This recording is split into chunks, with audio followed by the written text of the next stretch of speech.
Hi, see in the present lecture we are going to analyze a situation in which we have a block which is kept on the wedge and you have to find the range of the magnitude of the acceleration of the wedge so that the block will not slip on the wedge. Okay, so you can see the wedge is a rough surface over which the block is kept, and the wedge has an acceleration of A, horizontal acceleration A towards the slant side. Okay, and you have to find the range of A, that is the minimum and the maximum value of A for which the block will not slip on the wedge. That is, the wedge and the block will move together. There will be no relative motion between the block and the wedge.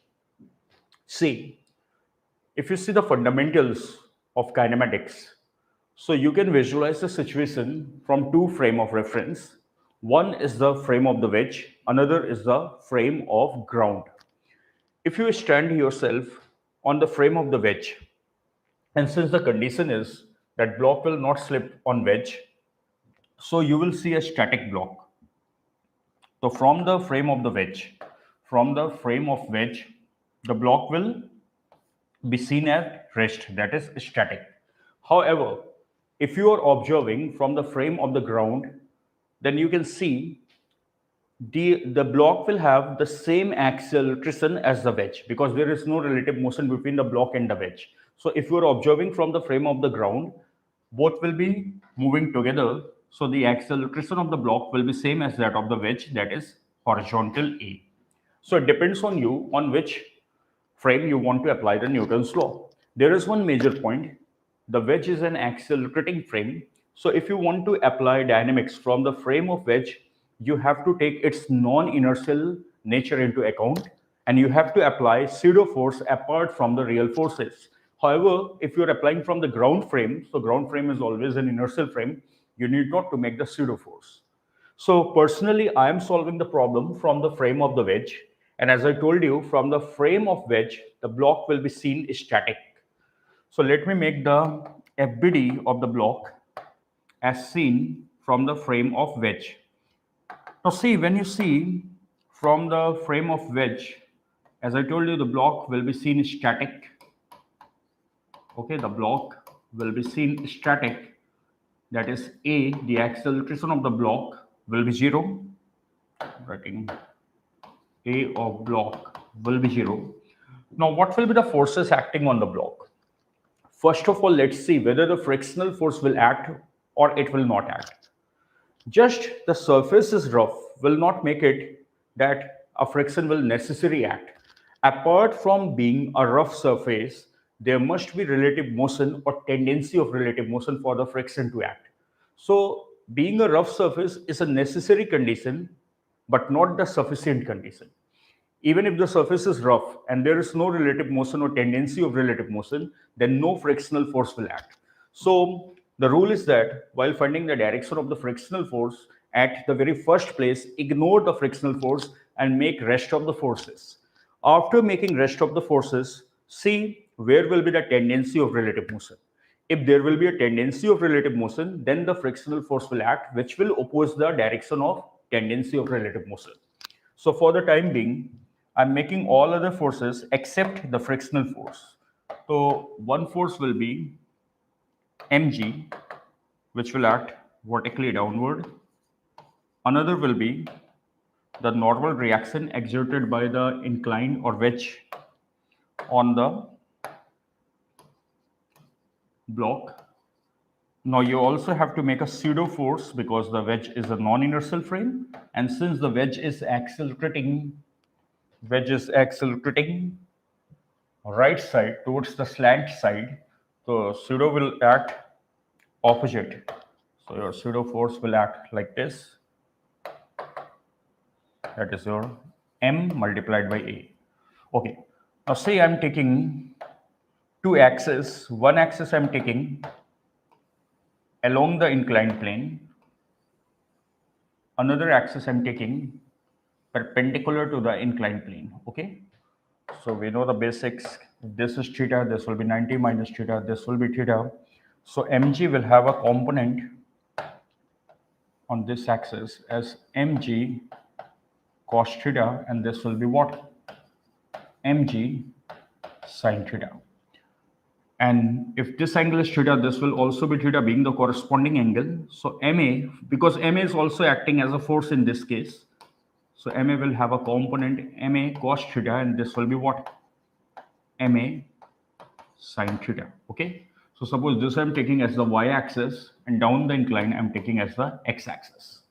Of course, there is no motion on the y-axis, and since there is no motion on the y-axis, so we can apply Newton's law on the y-axis, n minus ma sine theta minus mg cos theta, that is net force on the y-axis. Ay will be 0. So if you are applying Newton's law on y-axis, so I will have the equation n minus ma sine theta minus mg cos theta will be 0. So n will come to be what? You can take m a sine theta plus mg cos theta. Okay, this is the value of your n. Why we have calculated n?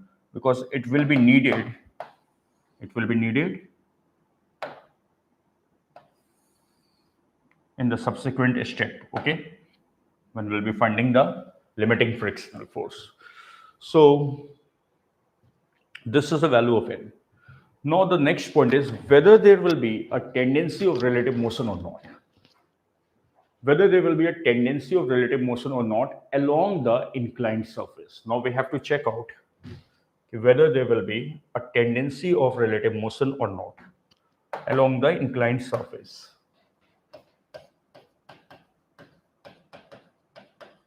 Tendency of relative motion along surface of incline, or you can say wedge. Okay, because this tendency will decide whether the frictional force will act or not, and if friction will act, then what will be the direction of frictional force. If there will be no tendency, so even if the surface is rough, no frictional force will act. That's why we haven't made the friction yet, because the friction will come into play. Friction will come into play only when there will be a tendency of relative motion. Now, if you see the FBD carefully, there is a force mg sine theta which is acting down the incline, and there is a force ma cos theta which is acting up the incline. So see case 1. If mg sine theta is equal to ma cos theta, that is if a is equal to g, sine by cos will give you tan theta.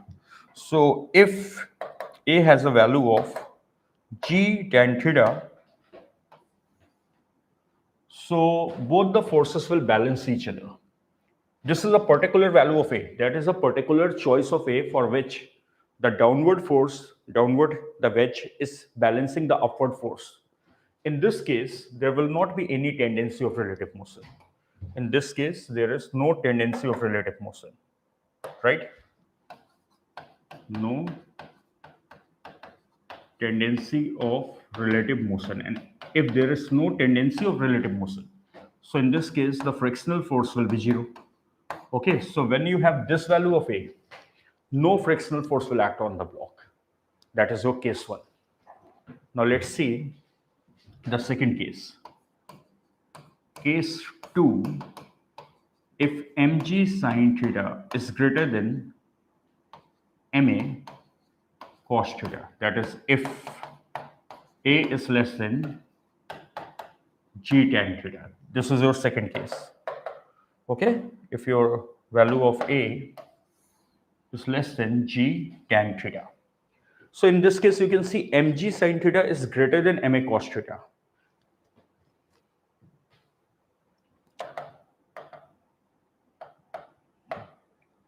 Now see, in this case, the downward force, which is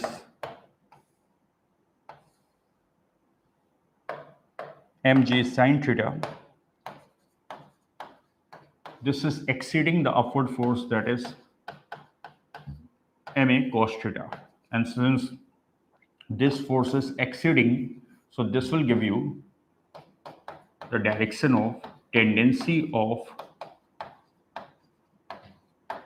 relative motion.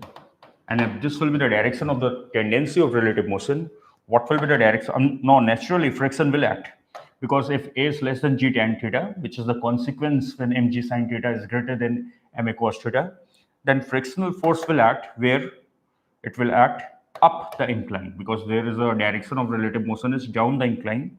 So your frictional force will act up the incline. Static friction will act up the incline. Now you have to find the range of A. You have to find the condition for which there will be no relative motion. So no frictional force is acting. Now for no relative motion, for no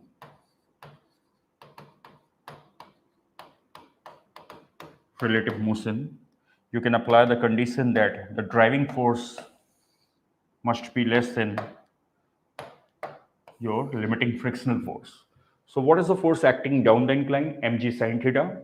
Which force is acting up the incline? ma cos theta plus fs. So for no relative motion, whatever the value of A, we must have mg sin theta must be less than or equal to ma cos theta plus fs max. Yes or no? That is mg sin theta must be less than or equal to ma cos theta plus mu s n. Now let us see what is the value of n from equation number 1, ma sin theta plus mg cos theta. So you will have mg sin theta must be less than ma cos theta plus mu s, and the value of n was ma sin theta plus mg cos theta. ma sin theta plus mg cos theta. Of course, we can cancel out m from all the term, that is g sin theta must be less than a cos theta plus mu s a sin theta plus mu s g cos theta. I'll simply make a as the subject, so I'll get a cos theta plus mu s sin theta will be greater than or equal to, I can take g common, sin theta minus mu s cos theta. So your a must be greater than or equal to what? G sin theta minus mu s cos theta divided by cos theta plus mu s sin theta. So a must be greater than or equal to this value for no relative motion. And also, this is with the condition of this, a is less than g tan theta. So if you are making the intersection of both a is less than g tan theta as well as a is greater than or equal to g sin theta minus mu s cos theta divided by cos theta plus mu s sin theta. So you got the condition that one condition is a is less than g tan theta. So we'll get the inequality. In this case, you got the range of as sin theta minus mu s cos theta divided by cos theta plus mu s sin theta. Okay, so you can see this is the range of A. This is the range of A for which the block will not slip. The block will not slip on the wedge, and the frictional force will act up the inclined plane. This is the range of A for which the block will not slip on the wedge or inclined plane, and the frictional force will act up the inclined plane. So we have seen two cases. One more case is left. One more case is left. We have seen the consequence when mg sin theta is equal to ma cos theta. In that case, no frictional force was acting and the block was static. We have seen when a is less than g tan theta. Then we have seen friction will act up the incline provided A is greater than or equal to this thing. The third case is case 3. That will be the reverse of case 2. So case 2 was mg sin theta is greater than ma cos theta. Now we will have if mg sin theta is less than ma cos theta. That is if a is greater than g tan theta. That is the third possibility. Okay. So see, in this case, when you make the inclined surface,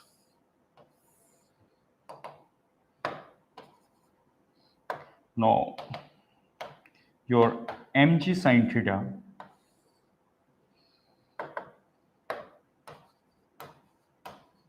is less than ma cos theta. That means the force acting up the incline is greater than the force acting down the incline. So this will give you the tendency of relative motion. And if the tendency of relative motion is up, a frictional will act which will be acting downward. So the frictional force will act down the incline Fs. Now we have to find the range of A or the condition for which there will be no relative motion. So naturally we will apply the same concept. In this case, the force which wants to take the block up is ma cos theta.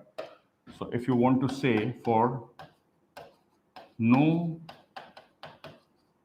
relative motion, so your ma cos theta must be less than or equal to mg sin theta plus fs max, limiting friction, because fs max will be the maximum value of fs.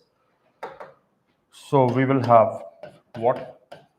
Ma cos theta must be less than or equal to mg sin theta plus mu sn. That is ma cos theta must be less than equal to mg sin theta plus mu s. And what was n? So already we have seen n from equation number 1, ma sin theta mg cos theta. Ma sin theta plus mg cos theta. Now you can cancel out m as a common factor. So we'll get a cos theta must be less than g sin theta plus mu sa sin theta plus mu sg cos theta. Now simply make a as the subject. So we'll get a cos theta minus mu s sin theta must be less than equal to, you can take g common, sin theta plus mu s cos theta. So you will have a less than equal to what? G sin theta plus mu s cos theta divided by cos theta minus mu s sin theta. So that is the maximum value of A, for which there will be no slippage of block on the wedge. That is the maximum value of A. And apart from this condition, this is the subcase of case 3 for which A is greater than g tan theta. A is greater than g tan theta. So if you combine both the condition, so in case 3, what you will get? A is less than and greater than, so you can say A comes in the range of g tan theta, g sin theta plus mu s cos theta divided by cos theta minus mu s sin theta. That is the case 3. That is the range of A for case 3, in which the frictional force will act down the inclined plane and the block will not slip. Okay, this is your case 3, in which the frictional force will act down the inclined plane and the block will not slip on the wedge. So basically, you can see there was a very beautiful analysis. We got 3 different cases depending on the value of A, and the three individual cases have decided the direction of the relative motion or tendency of relative motion. And the direction of the tendency of relative motion will determine the direction of the frictional force. Like in case 1, when A is equal to g tan theta, there was no frictional force acting on the block, even though the surface was rough, because there was no tendency of relative motion. Okay. So if you combine all the three cases, so in case 1, A is equal to g tan theta, case 2, A is less than g tan theta, and case 3, A is greater than g tan theta. So what is the maximum value of A you got? So the maximum value of A is coming to be this. So you got the range of A for which the block will not slip. So your final answer will be, you will combine all the three cases.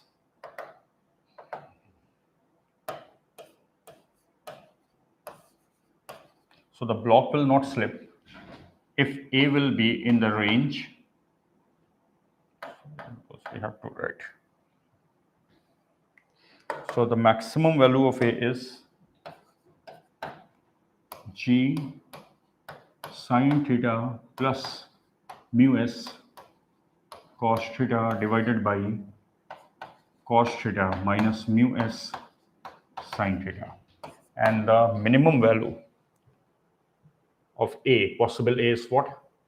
G sine theta minus mu s cos theta. G sine theta minus mu s cos theta divided by what? Cos theta plus mu s sine theta. Cos theta plus mu s sine theta. So this is the minimum value of A for which the block will not slip. This is the maximum value of A for which the block will not slip.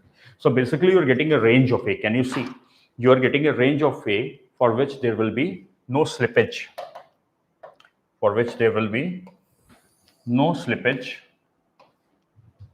of the block on the wedge. And we have seen it is a combination of all the three different cases. And if you sum up just on fingertip what you have seen in all the three cases.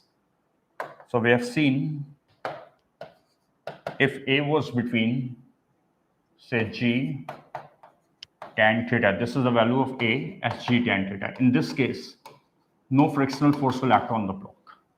Okay. And if A is between this value,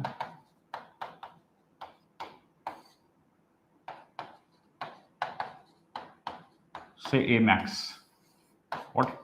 A max, and say this is A naught. So if A is between A max, there is equality and greater than A naught. So we have seen in this case, frictional force will be acting on the block. And what will be the direction of the frictional force? So in this case, you've seen when A is less than some maximum value, the frictional force is acting down the incline. Still, the block will not be slipping. If A is within this range, the block will not be slipping, but the frictional force will act down the incline. And in the same way, we have seen there was a minimum value of A, say A minimum, and that minimum value is how much? G sine theta minus mu s cos theta divided by cos theta plus mu s sine theta. So if A is in this range, A naught, that is g tan theta, and A minimum, then also the block will not slip. But there is a difference.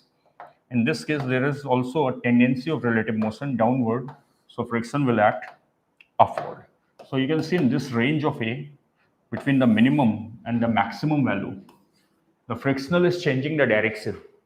For a particular range, it is acting up the incline, and for the rest of the range, it is acting down the incline and keeping the block static. And for one particular value of A, g tan theta, no frictional force will act on the block. Okay.